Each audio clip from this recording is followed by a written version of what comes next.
The W Show 100.1 FM, Kansas City, right back here, live from LA, Radio Row. We have another guest who Kansas City fans, I know, they know all too well. Baltimore Ravens cornerback Marlon Humphrey. Marlon, what's happening, man? How you doing? What's happening? I'm good. Happy to be a Radio Row for the first time, so excited about that. Yeah, man. What brings you to Radio Row?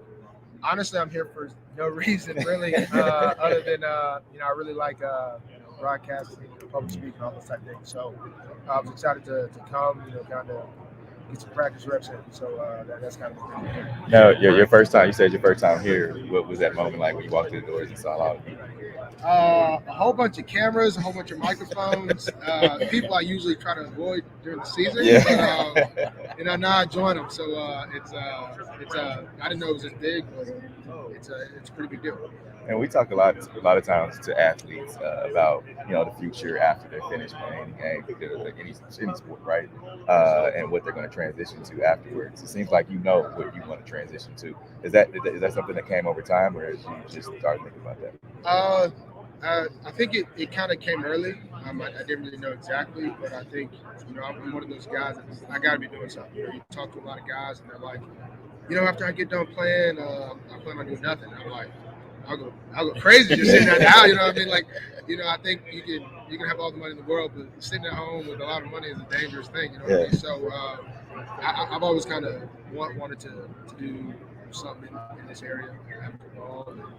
And I guess it hit me really like my last semester of college, or second last semester of college.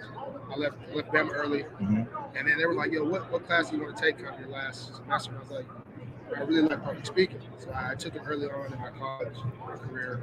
That's funny you said that. Not to interrupt. That's funny you say that, because a lot of times guys will take public speaking as like, this is a class I'm just gonna take, right? Yeah, so I took it. I'll say this. When you watch TV, a lot of times people ain't making no sense. That kind of just go, and it sounds like facts. Right. I noticed that when I had to do we had to do some report on holidays, different holidays in other countries. And as I'm talking, I looked at my watch and I'm running out of time. So I just started making up holidays. And I'm like, this country they do blah, blah, blah, blah, blah.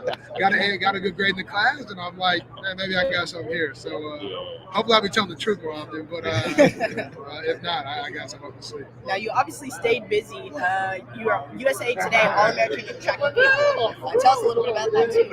So, man, track was probably, just as equally as loved as football. Growing up, I grew up in a really athletic family, so everyone in my family has won the state championship in some sort of track event. So I got two brothers, two sisters, a mom and a dad. We all got some sort of goal in the track space. And track was just, it was just so different than football. It was one race. I used to do hurdles, so the trip for me is for sure loss. I can play a football game, get beat a couple times, make the game with an interception. But track it was just one time, and it just taught you a lot of self-discipline. A lot of hard work. I enjoyed it. Hard workout.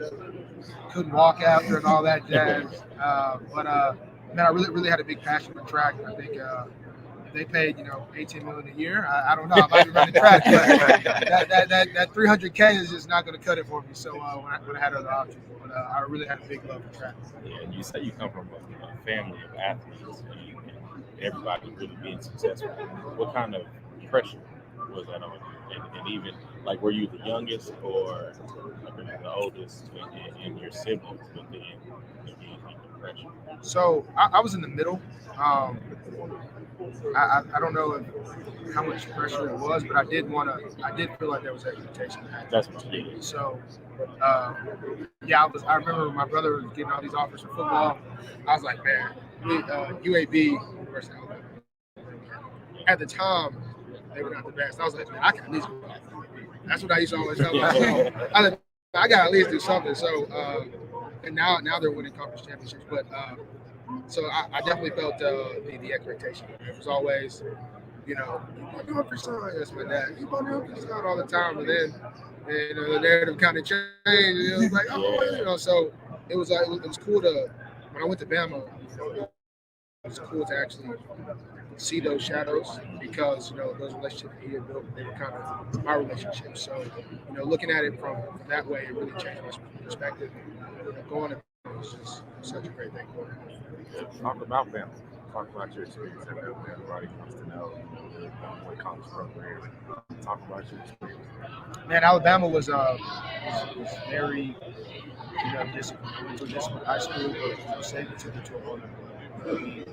He was so robotic, never changing that it was almost scary at times. Like I go to his house for the little freshman party at the lake house in the boat with like, hey, what's up? Chilling.